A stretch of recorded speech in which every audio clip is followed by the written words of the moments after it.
Today is Tuesday, June 25th, 2024. My name is Jaron Jackson, and I do love America. For me, it's always about the gospel of Jesus Christ, his death, his burial, his resurrection. I want to start with Proverbs chapter 25. Proverbs chapter 25, verse 1 and 2. These are also proverbs of Solomon, which the men of Hezekiah, king of Judah, copied out. It is the glory of God to conceal a thing, but the honor of kings is to search out a matter. Now, I just love this because the Bible is here showing the pattern that Solomon has proverbs and that the men of Hezekiah, who is a king, are copying them out. So in other words, Solomon had written down wisdom, and the king's later king, King Hezekiah, had men that copied them out. This is showing that Hezekiah, who came after Solomon, is recognizing that Solomon had wisdom and took action to make sure that he captured that wisdom. So read that again. These are also proverbs of Solomon, which the men of Hezekiah, king of Judah, copied out. So this is a king later in time wanting to copy and capture and consolidate the wisdom of those who went before him. Hint, hint, hint. Verse 2. And then look at this. It is the glory of God to conceal a thing, but the honor of kings is to search out a matter. Doesn't that show that King Hezekiah is searching out the matter of what Solomon had from wisdom? Solomon had wisdom. He wrote them down. King Hezekiah is copying them out, which means that he's searching out the matter. When you have wisdom, you will go to what has been written before you, and you will seek it out to know the truth of a thing. Now, what I believe is awesome is that it says that this is the glory of God to conceal a thing, which means when stuff is presented to you on a silver platter, you need to test it. You need to search it out. You need to validate it. Today, Lord willing, we'll talk about the income tax. The income tax is a subject that many people have debated, have argued, had protested. Many people have gone against the income tax. I am not against the income tax. I completely support the income tax. What I want to do, Lord willing, is today we'll go through what the Supreme Court says, and we will just use their own words. I will show you the Supreme Court's own words regarding the income tax, because I know that most people do not slow down to actually read what courts say. Instead, they rely on what other people say. So we will go and do that, and Lord willing, there will be some insights. There are some things that I highlighted that we will discuss that if you slow down, this is a lot of money's worth of knowledge. To that extent, if you want to say thank you or support my work that is given for free, you can go to patriotswitch.com/Jaron, where you can take the money that you're already spending and you give it to American manufacturing. It's online, direct product purchase where the goods come right to your house. This is just like any other store, except for that this is 100% American manufacturing. And whenever you shop, it's a blessing to me and my family to support the ministry that we have going on here. That is a blessing to me. patriotswitch.com/Jaron, patriotswitch.com/Jaron. Now, the thing that I want to point to, I already pulled it off. What I want to point to is I want to go to this. This is Moore versus United States, and I didn't find the correct citation. It's the docket number is 22-800, and it is in the 2024 term or the 2023 term. It was decided 5 days ago. Today is June 25th, so 5 days ago is when the Supreme Court came out with this. But what I want to do is just very simply, I just want to walk through there was an 83-page PDF, 83-page decision where all the judges said their stuff.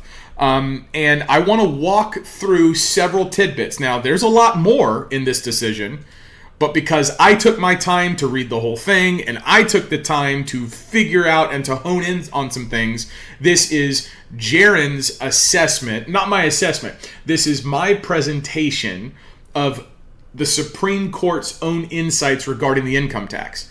I am not presenting any of my ideas. All I'm doing is going to show you what the Supreme Court says, and that's it.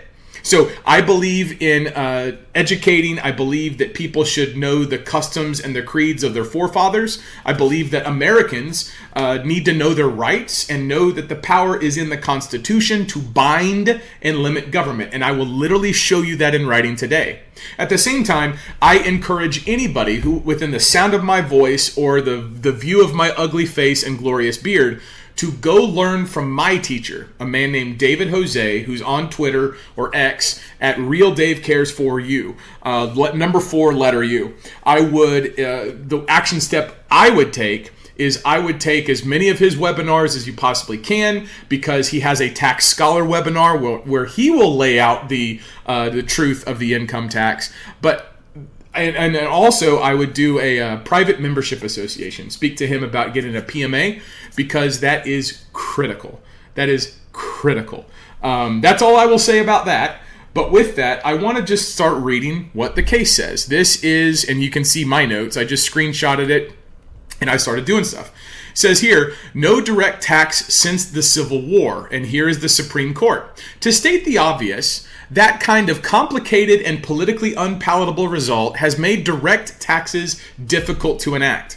So here at the very beginning, you've got the Supreme Court is saying that there's two different types of taxes, direct and indirect.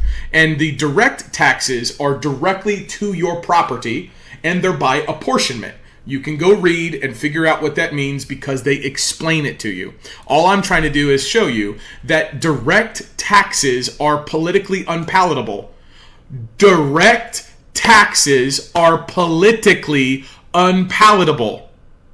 That should tell you something about the scheme that relies on indirect taxes and the income tax. But we'll just leave it at that, because if I do that foot stomping kind of like this, if I do that, what I'm trying to say is, look at your constitutions and if it speaks about your property rights. Because if direct taxes are on your property and direct taxes are politically unpalatable, what does that suggest about the indirect taxes that everyone hates, but no one knows how to argue?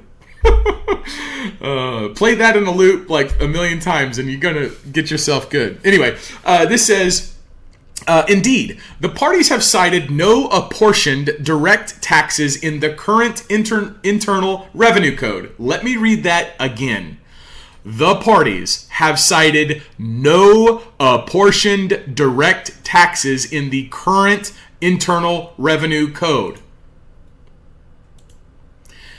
And it appears that Congress has not enacted an apportioned tax since the Civil War. See 12 Stat 297. It says a reference guide to the United States tax. Now look at this. Then it goes on to say, let me do this. It says, by contrast, indirect taxes are the familiar federal taxes imposed on activities or transactions. Activities or transactions. Activities or transactions. I'm foot stomping heavy. Okay, so it says tax activities. So there's that. Now let's go to the second one. The second one and these are in no particular order. I screenshotted them. I think they're in order from just the general. I think they're in order because I was scrolling through and screen capturing and underlining and writing. So I think they're in order. But again, I've cited the case. You can go read it if you want to. What I'm doing is I'm just drawing your attention to things that stood out to me. And already the first screenshot. learning the fundamental law, learning your state constitutions, learning the common law, the historical customs and usages, and knowing what your rights are. That first screen there is so much wisdom and power just in that first screenshot. So anyway, it says either way, this court has held that the tax remains a tax on income. Now look at this. They're going to talk about a fundamental principle. In 1925, Burke-Wagner Oil Association versus Hopkins, the court articulated that fundamental principle. What's the fundamental principle? That the income tax is a tax on income, and it's an indirect tax that need not be apportioned. The fundamental principle is that indirect taxes need not be apportioned. Okay? That's the fundamental principle. And this is going to be critical because it says that case involved a tax on the income of an entity that state law treated as a partnership. Hint, hint. Here's the part.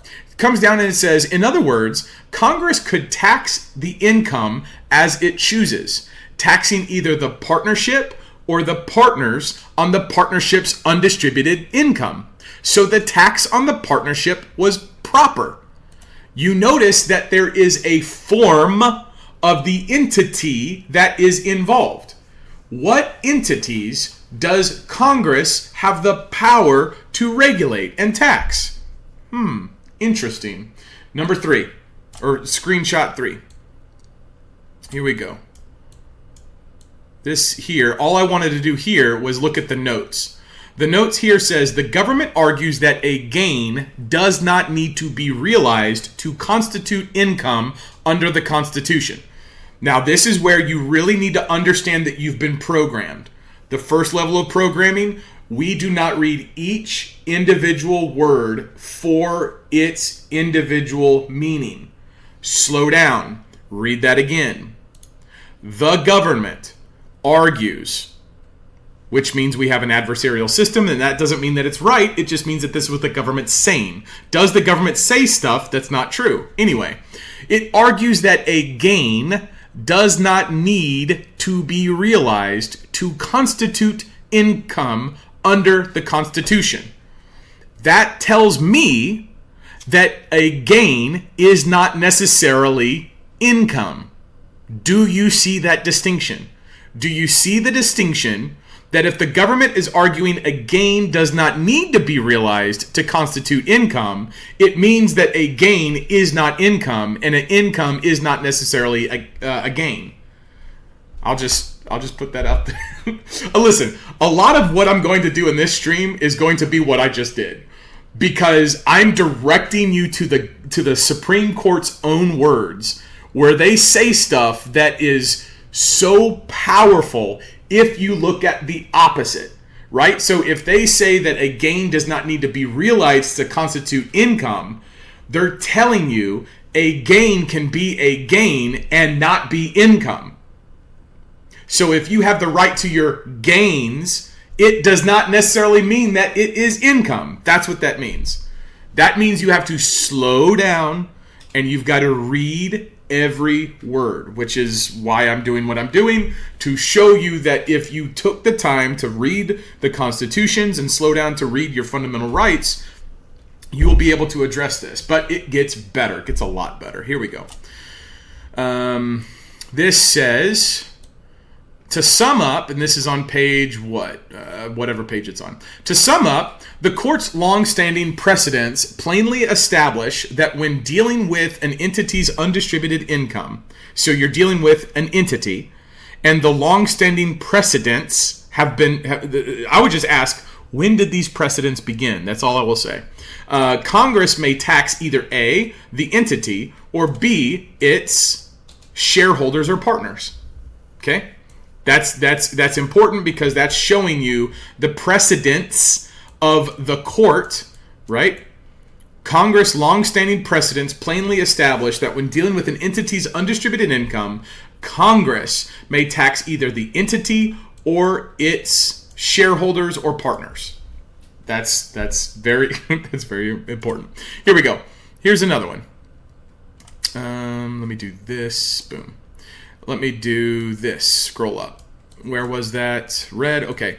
To be specific, The Moors are the plaintiffs in this case. They were the ones that bought a portion of a company and then they got money from that company. I'm not going to get into all the weeds because I think that these underlying portions really kind of elevate stuff. The Moors explicitly concede that partnership taxes, S corporation taxes, and subpart F taxes are income taxes that are constitutional and need not be apportioned. So the Moors grant the presumption, they concede the presumption that the tax that they're arguing against is indirect and it's constitutional. So they are not attacking its authority, nor are they offering a different understanding of their property. That's all I will say. Verse 6. You can tell I read the Bible. Verse 6, number 6, page 6. This says, the doctrine so I'll just start out with the word third. Third, the Moors tried to distinguish Congress's long history of taxing shareholders of closely held foreign corporations, including through subpart F, on the ground that those laws apply, quote, the doctrine of constructive realization. And it says here, the Moors have not pointed to any use of the phrase constructive realization in this court's case law or the Internal Revenue Code. This tells me several things. One, the Moors, probably their attorney, is coming up with a new doctrine. They're trying to, this is what attorneys do. They smuggle in doctrines and philosophies instead of just the plainly written text. And so the Supreme Court will say, you guys haven't shown anywhere in our case law, which is dumb, or the Internal Revenue Code, which itself has an authority and a jurisdiction. So instead of actually reading what's written in these things, you're bringing something that's not written. Now, because truth is exclusive and it is true, take that and flip it. So if the Moors, petitioners, are bringing something new called the doctrine of constructive, what they call it, the doctrine of constructive realization. The Moors call it doctrine of constructive realization. The court is going to look to the Internal Revenue Code, written, and they're going to look to the court's case law on income tax, written. So they're going to look to the case law on the income tax, and they're going to look at the text of the Internal Revenue Code. They're not going to let other people smuggle stuff in. Flip that on its head. Is there something written in the constitutions that are written? Your right to property. Your right to property is written. Your due process is written. So whenever the Internal Revenue Code or case law is being brought to what's written in the Bills of Rights, due process, right of property, trial by jury, which one is more authoritative? That's all I will say on that. Now the next one, verse 7. Picture 7. Says here, the commonly understood meaning of the term income when the 16th Amendment was ratified requires that a gain be realized or derived through a sale or other transaction. Now you got to ask yourself, what is happening when you are selling or doing transactions? I'll leave it at that. Then it says here, income within the meaning of the 16th Amendment is, quote, income as the word is known in the common speech of men. So here, this is Thomas Jefferson. He's saying, listen, the common understanding of income is what it meant when people understood and when the 16th Amendment was ratified. So what was the understanding of income when the 16th Amendment was ratified? The common understanding of income. This should show you that if we today in 2024 have an understanding that income is literally everything, is that the same understanding as what people understood in 1913 when income was used in the 16th Amendment? Very interesting. But you'll have a lot of people who have been tax protesters who will argue that point. They will argue income isn't defined and no one knows what it means and it means all sorts of other things. What they're not doing is where is the Constitution guaranteeing you your rights, your property, your due process. That's all I'll say. Okay, here talks about regardless of whether one uses the term derived or realized, the important point is this. So when the Supreme Court writes like this, they're trying to distill down a truth. Now, this is where, just from normal practice of reading these things, when the Supreme Court says to sum up, or a common thread, or to reduce it down, that is like the Bible when the Bible says, that is in like fashion when the Bible says, therefore. Therefore is a conclusion word. It means we've read a lot, we've written a lot, and now we've come to a conclusion. This conclusion is that's the so what. It's the pay attention to this. Pay attention. Pay attention to what I'm saying here. So what are we going to pay attention to? What do they want us to pay attention to? The important point is this.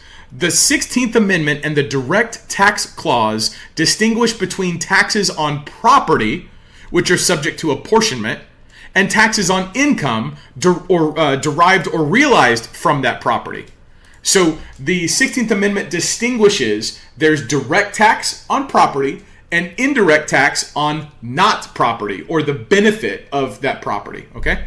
So that is what that portion is talking about. That's really critical. That's really critical because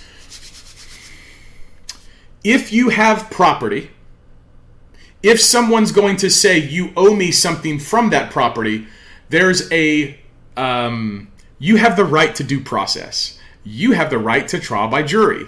You have the right for those things from that presumption. When the government presumes something, it doesn't mean that it's right. It means that that's what the government says. Just because the government says something, if the Constitution says otherwise, which one wins? That, like, for those who have ears to hear, let them hear. Number 8. This is going to talk about more details. It says here, the government resists this conclusion. It concedes as it must. Look at that. The government must concede something. What must the government concede? That a tax on the total value of the shares at a particular point in time is a quintessential tax on property that must be apportioned. Do you see exactly what they just said? The Supreme Court says the government must concede that if you tax somebody's stuff at a specific time, that is a direct tax on property. Slow that down, rewind that a million times. If the government taxes you at a certain time on your stuff, that is a direct tax and must be apportioned. Apportioned taxes are politically impalatable. Apportioned taxes haven't been passed since before the Civil War. I really hope this... I'm trying to be as deliberate as I possibly can without saying, step 1, do this. Step 2, do this. Step 3, do this. Step 4, do this. Because, I'm going to just be candid. I told my son before I started this stream, I'm going to talk about taxes. I'm going to show the Supreme Court in their own words. And I'm going to get way more viewers on this stream than I normally would because people will see taxes, think money, and be motivated by their own greed to say, how do I get out of paying taxes? What they won't do is slow down, read their state constitutions, and recognize where their power is, where their rights are, and that the government is going to literally tell you what the answer is if you know the law. But you don't know the law. We haven't been taught. We've been educated to think that the government is in control of everything. And as a result of that, people will be frustrated because even though I'm telling them, not me, even though the government is literally telling you, the Supreme Court is literally telling you, it concedes, quote, as it must, that a tax on the total value of the shares at a particular point in time is a quintessential tax on property that must be apportioned. It then says, but looking at the property value across 2 points in time makes a difference. So the government won't look directly at your property. The government looks at your property once, and then your property again, and if there's more, it'll say, boom, there's a gain. We can tax it, that's income. That is what the government is doing. Is that the law? Is that what the government has the authority to do to you.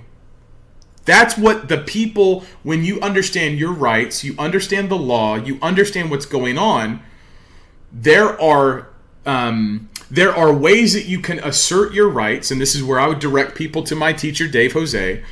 When you understand the fundamental law, you can understand that the government can say things, the government can argue things, but if you can show in the text of the Constitution where it can't do that, it has no authority to do what it's doing. But if you grant the government's presumptions, you lose every time. These people literally, what did they say? They literally, which one was it? Where was it? Where it says they concede the thing. Not this. Look at that. Yeah, look at this. The Moors explicitly concede that partnerships, blah, blah, blah, blah, blah. They explicitly concede that these taxes are constitutional and need not be apportioned. They explicitly concede the fact that they are lawful, they are indirect, and therefore are valid. They're not arguing anything to the contrary. They're completely granting everything about what the government is saying. So they've granted every federal presumption, every government presumption, and because they've granted every presumption, the government comes back and says, listen, if you guys actually said that we're taking your property, it would be direct and it would be apportioned and these income taxes would be invalidated.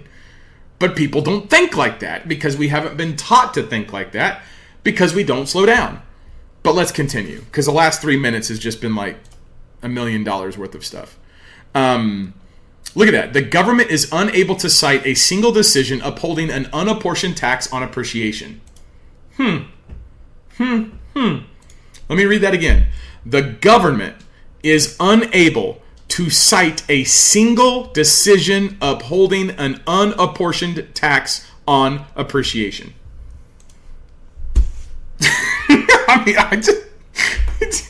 Oh boy, if you just read, you guys will have your freedom. Here we go. Who's talking to me? No, don't talk to me. Okay, so here we go. We continue on. This is 9th. I might just, not do this more. Let me, because hopefully I've wet your whistle a little bit. Let's go to a couple of these others. Look at this. I'll do this. Well, hold on. We'll do this one. The common thread. This is Barrett. Barrett is going to say something here. She's going to say the common thread, which again is like a, hey, heads up, pay attention. The common thread is that to realize income, one must receive something new and valuable beyond the property she already owns. Just slow that down. Read that 1,000,000 times over because she's telling you everything you need to know right there. The other thing is I'll say this. Verse 11, picture 11. Says here, look at this. Again, this is the Supreme Court. The court expressed no doubt of the power or duty of a court to look through the form of the corporation. The reason why I tell you to get with my teacher regarding private membership associations may be because there's no doubt of the power or duty of a court to look through the form of the corporation and determine the question of a stockholder's right. The court is literally telling you, we're going to look at what the entity is, and then based on its form, apply the statutes or the law or the precedents to that. So the question is there entities that gotta choose my words. What entities protect you? What entities protect you? That's all I'll say. Well, let's look at another thing, completely disconnected to what I was literally just talking about. A third is whether the corporation is foreign and thus outside of the reach of an accumulated earnings tax. Page 17, Amy Coney Barrett. I'll just leave that there. States, this one, says here, this is now Thomas. Thomas is dissenting, but Thomas still says a lot of really cool stuff. He says, the states gave up the power to tax interstate and foreign commerce, which was expected to be the main source of federal revenue. Slow that down. Federal revenues, the federal government's main source of revenue is what? Interstate and foreign commerce. Interesting. Very, very interesting. Says here, this is earlier, I skipped this one, but let me go back up. Says here, taxpayers generally bear the burden to show they are entitled to a refund. Do you bear the burden to show that you have a right to property, a right to due process, a right to trial by jury? Do you have that burden? And is that burden easy to prove? Just very interesting that taxpayers have a burden to show they are entitled to a refund. Do people have a burden to show that they have a right to trial by jury, a right to due process? Let's see what else. What I want to do here, Thomas says some good other stuff. This is page 76 of 83. Says here, but a constitutional amendment does not affect our duty of fidelity. So slow this down.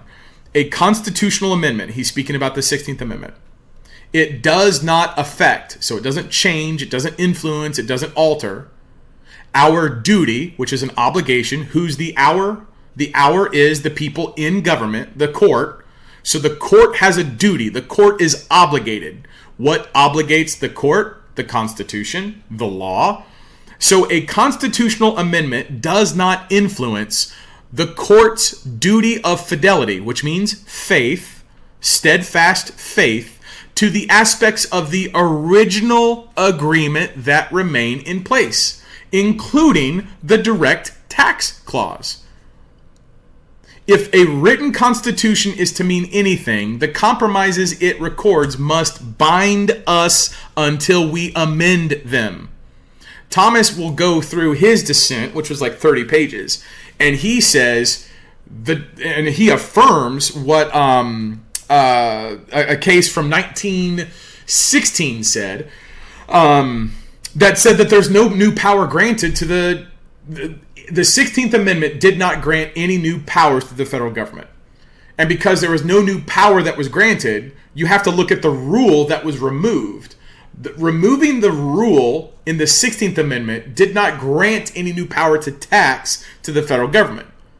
So Thomas is saying that the constitutional amendment does not affect the faith of the judges and their duty to be bound by the Constitution, which means that there are obligations in the original Constitution that the 16th Amendment can't touch and did not touch. So what are the obligations in the original Constitution that may be of relevance regarding the 16th Amendment? Let's let Clarence Thomas speak. Clarence Thomas will say the most powerful thing towards the end of his thing. Watch this. The majority is clear that it offers no opinion about due process questions. This took me like 3 or 4 hours to read, because you read every single word as though it has significance. If it doesn't make sense, you slow down and you read it again. The Supreme Court of the United States, when speaking about its insights on the taxes, the income tax, it has no opinion about due process questions, which tells you that the people who brought this issue did not bring an issue regarding due process of their rights. Oh boy, this has been, for those who have ears to hear, this has been probably the most valuable 34 minutes regarding this. Now, I would, again, encourage you to go learn from my teacher, Dave Jose. He's at Dave Cares for You on X. Take his Tax Scholar webinar. He's going to lay it out, and he's going to tell you exactly all the things that I've been dancing around. He's going to tell you all that stuff. Listen, if you're motivated because you want to get out of the income tax, I'm going to tell you this.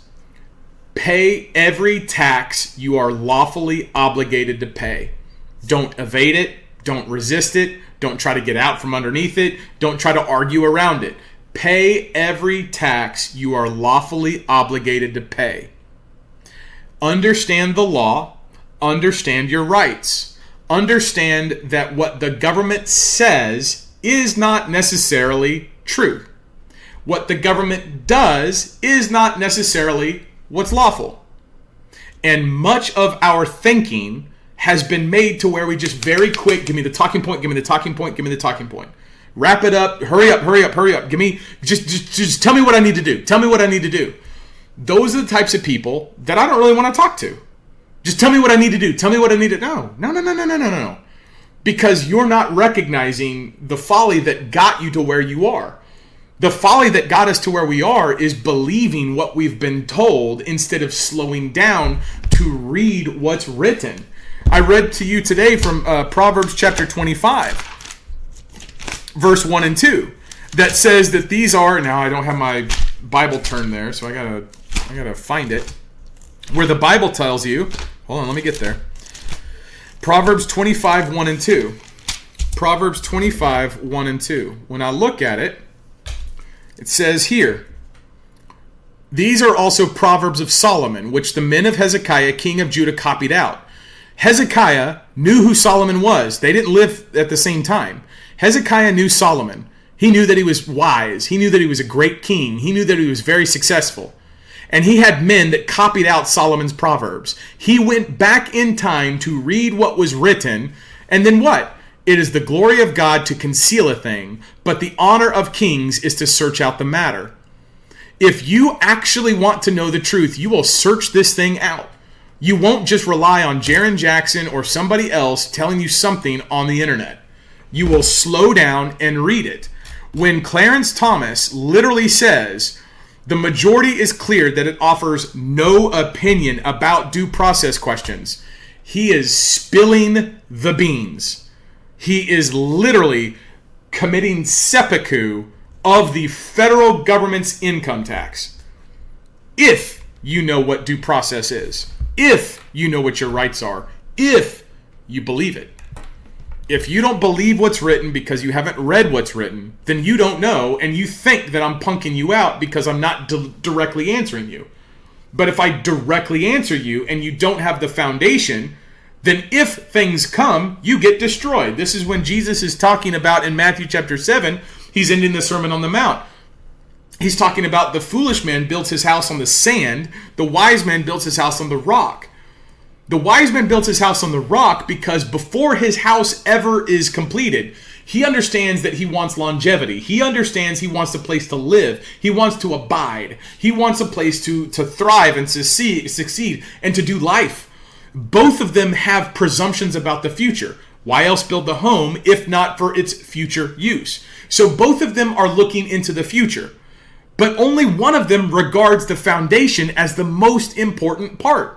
The other one, I'm just going to build it on sand, is wanting to get it done quick. No foundation. The storm hits both of them.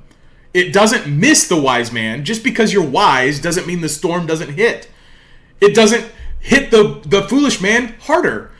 The storm hits both of them the same. It's just that the foolish man building on folly did not first regard the foundation for the endurance and stability of his home.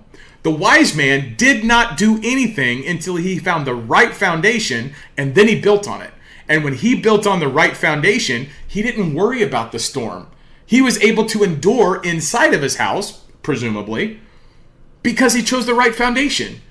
If you're going to say, oh, we clicked, because I'm sure there's people who clicked on this thing and then watched this video and are listening to me, oh, Jaren's going to talk about taxes. Okay, good. What do we need to do to get out of taxes? I'm not that guy.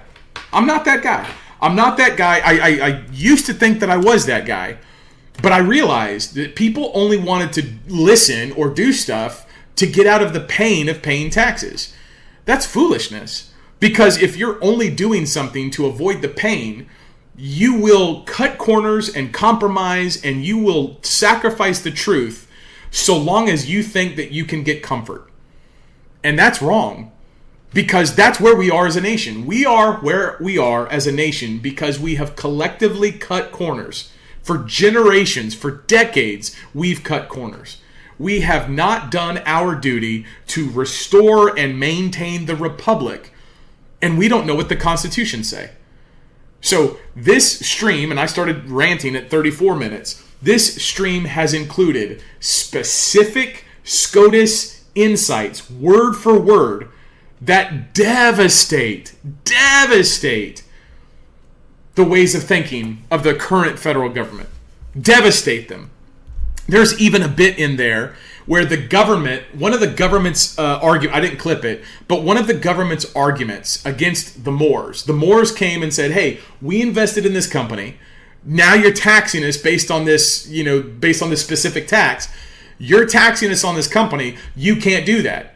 And one of the government's arguments back was, well, we have to have this tax because if we didn't have this tax, it would deprive the government trillions in revenue and create a fiscal calamity. In fact, let me just bring this up because Thomas writes about this. Let me just bring this up real fast. Is this it? Yeah, this is it. Hold on. I'm saving this. Let's do Thomas. So we save this real fast. Watch this. Where'd it go?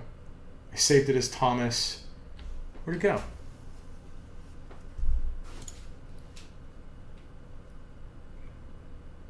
Where did it go? I saved it.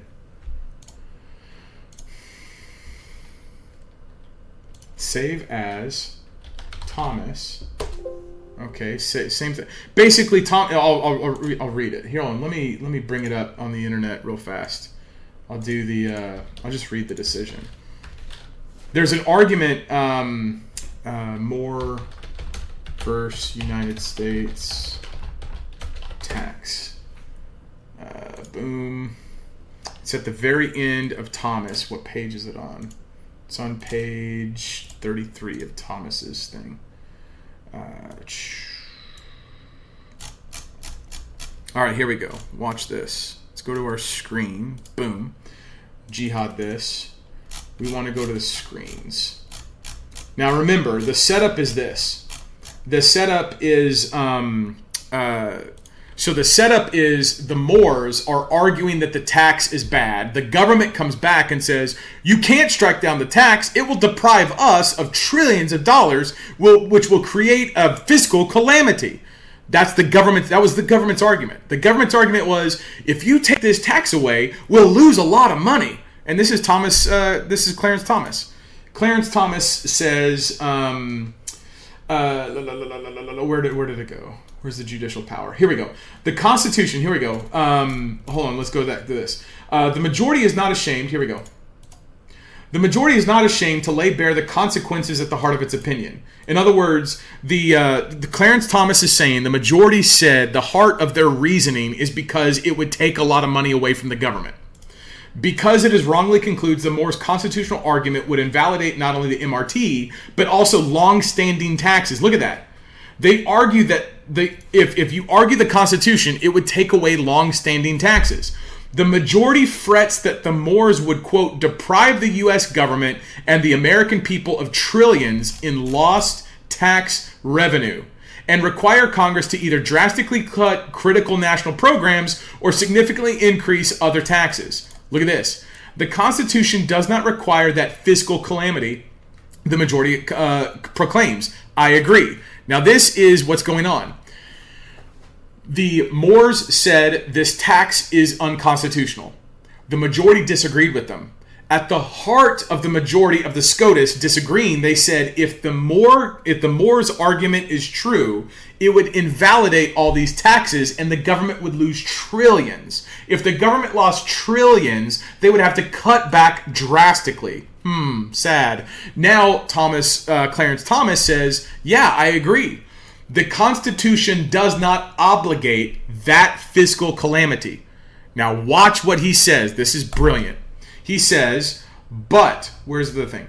But if Congress invites in calamity by building the tax base on constitutional quicksand,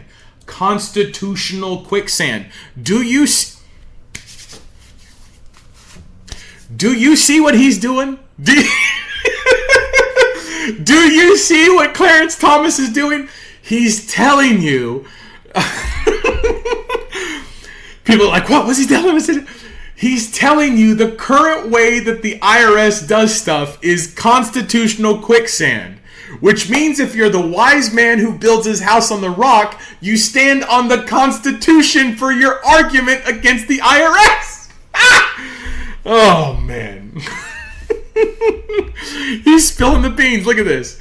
He says, the judicial power afforded to this court does not include the power to fashion an emergency escape. If the government does something stupid and wrong, the courts are not there to bail out the government. That right there is worth you signing up at patriotswitch.com/Jaron. What I just showed you was worth way more money than you will ever spend at patriotswitch.com/Jaron. But if you want to take the shopping you're already doing and switch it over to support American manufacturing and keep stuff like this for free, because what I literally gave you right there by reading the words, that's worth a lot of stuff. Anyway, you can support me, bless my family doing this ministry. What we do is we preach the gospel by showing the fundamental law, by inviting people to do it is written and slow down to look at what is written so they don't stand on foolishness. Please sign up at patriotswitch.com/Jaron. Have your shopping support American manufacturing. But that right there is Clarence Thomas saying the majority is worried about losing a lot of money. But the majority is not recognizing that Congress got itself in a position where it's taking trillions of dollars. Do you see that? Does that make sense? So the majority of SCOTUS is saying this tax, if it's unlawful, would lose the government trillions. Well, Clarence Thomas agrees. Yes, you would lose trillions if this tax was invalidated. But take that and flip it. This is where you have to be able to test ideas. In the Bible, when it says to test all spirits, one of the ways to do that is to take an idea to its extreme or its opposite. Right? So if you take an idea to its extreme, which is what the Supreme Court did, if you take away this tax, take it to its extreme, you're going to deprive the government of trillions. You see how they did that there? This case, if the Moore's decision, if the Supreme Court says the Moores are right and strikes down this tax, if you take that idea and you extend it to its conclusion, to its extreme, you will deprive, and this decision would deprive the government trillions of dollars. The majority of the court looks at that and says, we don't want to do that. We are making the decision here because we don't want to go to the extreme here. Does that make sense? So then that's one way to test an idea. The other way to test the idea is to flip it. To flip the idea. Now, if you get this, this is going to be amazing. So if the extreme idea is, if we do this here today, the logical conclusion is that trillions of dollars will be lost in the future. Flip that idea. If trillions of dollars would be lost, if it's unconstitutional, what does that say about the trillions of dollars that would be lost? It is currently unlawful. If you understand that, you can then start to use those methods to test the things that go into your eyes and in your ears. If you hear, well, you got to pay your taxes, okay, slow down, test that. Where does the Constitution say that? The Constitution says direct and indirect taxes. Direct and indirect. Direct taxes must be apportioned. The Supreme Court here told you Congress doesn't like direct taxes because they're politically unpalatable. Politically unpalatable, which means they wouldn't be passed. So if you are arguing something that's actually a direct tax, what does that say about the government's desire to do direct taxes? It don't want to do it. So what does the government do? Indirect taxes. Why? Because it knows it can get around you. It knows they can flank you. How do they do it? Well, that's another topic for another time. But what this is saying is that if the Moore's petition is won, and you extend that into the future, trillions of dollars would be lost. So if it's unlawful today, and that would make trillions of dollars be lost in the future, that means the trillions of dollars that are currently being gained are unlawful. This is where most people would stop and say, yeah, it's unlawful, blah, blah, blah, blah. But they never read the constitutions to be able to show you in writing. And so whenever the government, or I should say, when the Constitution, or excuse me, when the court says the majority offers no opinion about due process questions, hint, hint, hint, foot stomp, clap, look over here, directional point sign. Look at what they're saying.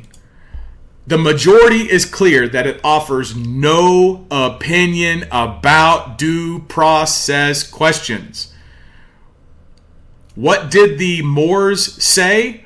The Moors explicitly concede that the taxes are constitutional and need not be apportioned. No due process questions. Folks, those two images that I just showed you in that last 45 seconds, play that 1,000,000 times over in a row. Anyway, folks, the most important thing that I do is I preach the gospel of Jesus Christ, that he came on earth. He was born of a virgin. He lived a sinless life. He took the cross. He shed his blood, which washes away your sins. He was buried, and 3 days later, he physically rose from the grave. When you hear that, and you recognize that you are a sinner, I am a sinner, everybody else has fallen short of the glory of God. We need restoration with him. We need reconciliation with him. We need to be with him, because if not, you're going to go to hell, and you're going to be in a lake of fire, and you will be punished for your sin. You cannot sin against a thrice holy God and not be punished. God must punish sin because he is a just God. It's not right for someone to rape somebody and then for them to never be punished for that rape. Many people do sin in this life, they get away with it, and then what? Nothing later? Because God is good and he's a just God and he's perfect and holy and mighty, he punishes sin. Because I am a sinner and you are a sinner. We lust, we lie, we covet, we're prideful. We have anger and malice towards other people without cause. We just want to be better than them, or we want their stuff. These things are all sin. We can't think about our standards. We have to think about it from God's standard. God says that we all fall short of the glory of God. Because of that, when you hear the gospel and you hear that Jesus Christ is both Lord and Christ, he's both King and Savior, then you recognize only him is where salvation is.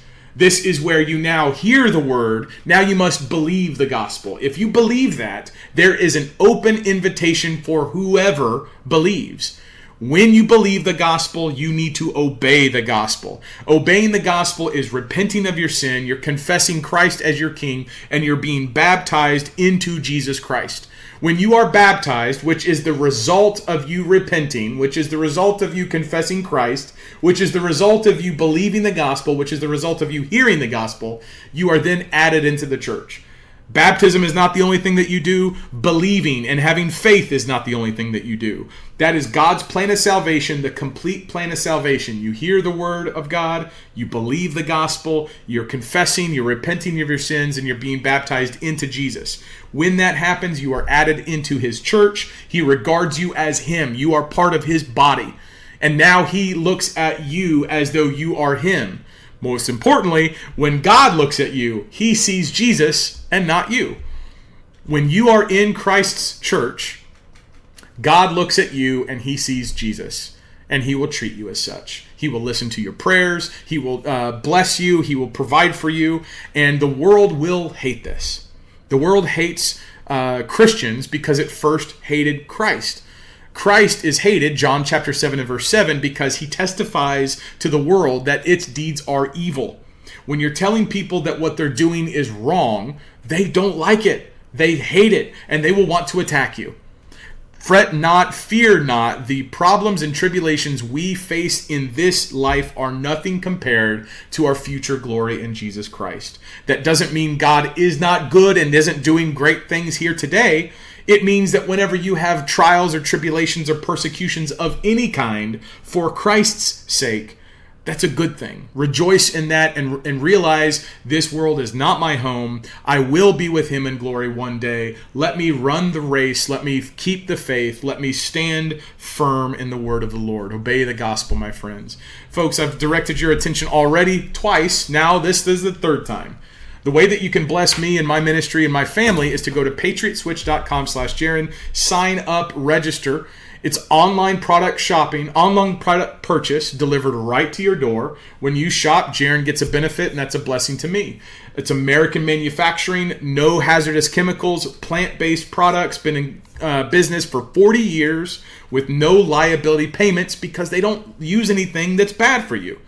If you've got irritated skin, if you brush your teeth, if you wear deodorant, wash your clothes, if you do protein supplements, vitamin supplements, anything like that, home product purchasing, go to patriotswitch.com/Jaron. God bless you. Share this content. Until next time, my name is Jaron Jackson. I do love America. Don't quit. Go to war.